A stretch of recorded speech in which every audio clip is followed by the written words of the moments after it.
it is time now for Built for Success, presented by Ram Trucks. And let's dive a little bit deeper now into the Michigan side of things. It's been Michigan versus everybody, and they're now one win away from the ultimate vindication.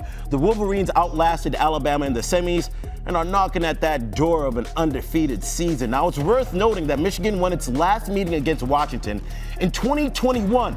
But what will happen in this year's rematch with the stakes of a national title on the line? Phil, if Michigan wins this game, will you put an asterisk on their title season, with everything that's happened? As somebody who was born in State College, Pennsylvania, and unashamedly cheers for Penn State, absolutely not. There's no asterisk on this season. The first 3 games Jim Harbaugh was suspended was due to practicing conditions during COVID 3 years ago. It has nothing to do with 2023. Yeah. The sign stealing scandal, there was enough punishment to suspend him for 3 games, but he ain't stealing signs from Alabama. They shut down Jalen Milroe. They sacked him 6 times. And with this team against Washington, they're not going to see any more tape than we. If they can get the win over Washington, they are favored to do so. No asterisk whatsoever. Yeah, and well, let's remember, y'all, you speak about Jim Harbaugh having to get suspended. He got suspended twice for 3 games, 6 games this season. He wasn't on the sideline with that team. That coaching staff deserves some type of credit. Sharon Moore taking over in those 3 games. Yeah.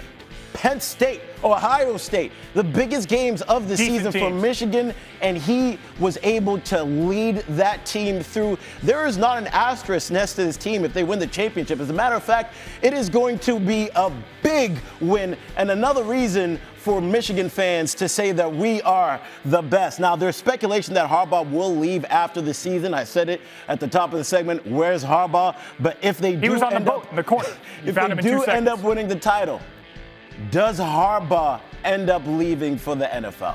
I think there's a greater likelihood if they do win that he would leave, because then it's chapter complete. He's accomplished what he set out to do, and then at that point, the only place you can go is down. If Michigan were to lose this game, I do think it lessens the likelihood, but the way collegiate sports has become so professional, I don't know. I think the decision might already be made whether or not he's leaving, irrespective of what happens in this game. But I will say, if he is on the fence, a win here makes it more likely that he's coached his last game in Ann Arbor. Right?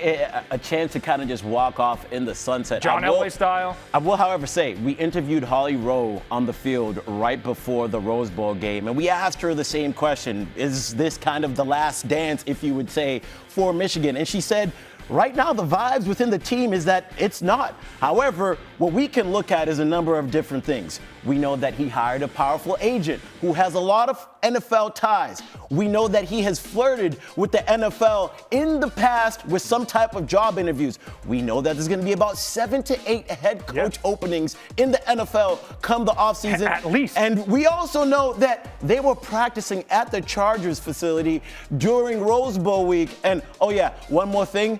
Reports say that Michigan offered a 10-year, $125 million contract to Harbaugh to stay. However, he has to not flirt or entertain any NFL offers for 2024, and he is still yet to sign that supposed contract offer. So those are the things that I do know. And for me, Phil, that points towards the NFL. Now, if Michigan is going to win it all, what will be one of their keys in their game plan to beat Washington? I mean, it's simple enough. In those key moments in the fourth quarter, you saw Michigan start to be able to lean on Alabama, which not a lot of teams do, turning these 3- and 4-yard carries into 5 and 6.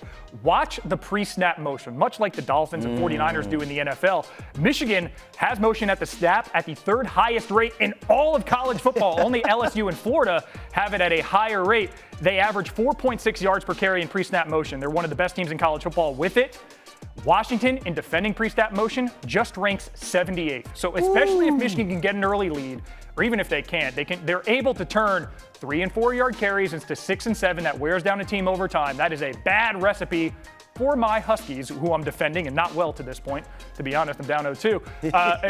If Michigan in these pre-snap motions, if their defense is getting out of sorts like they have at some points this season, they're in a lot of trouble. Yeah, and I said it's strength on strength. So with teams that have so many strengths, you kind of got to find those little nicks and knacks within the game that you're a lot better than they are, right? And what Michigan does well is they shift and then motion. Look out for that. Now, in terms of the strength of Michigan, I say it's their defense. And that's something that I'm going to be looking at specifically, especially the interior, because what that interior is going to have to do against Washington is not just only get sacks. Obviously, that's an obvious thing to say, but you have to be able to get tackles for loss in the run game, just like you saw on the screen right there. Now, Washington has only given up 11 sacks on the season, but they've allowed 62 tackles for loss. That is 103rd in the country. When I look back to the season and the Arizona State game where Washington didn't score one offensive touchdown, they had 13 yards rushing.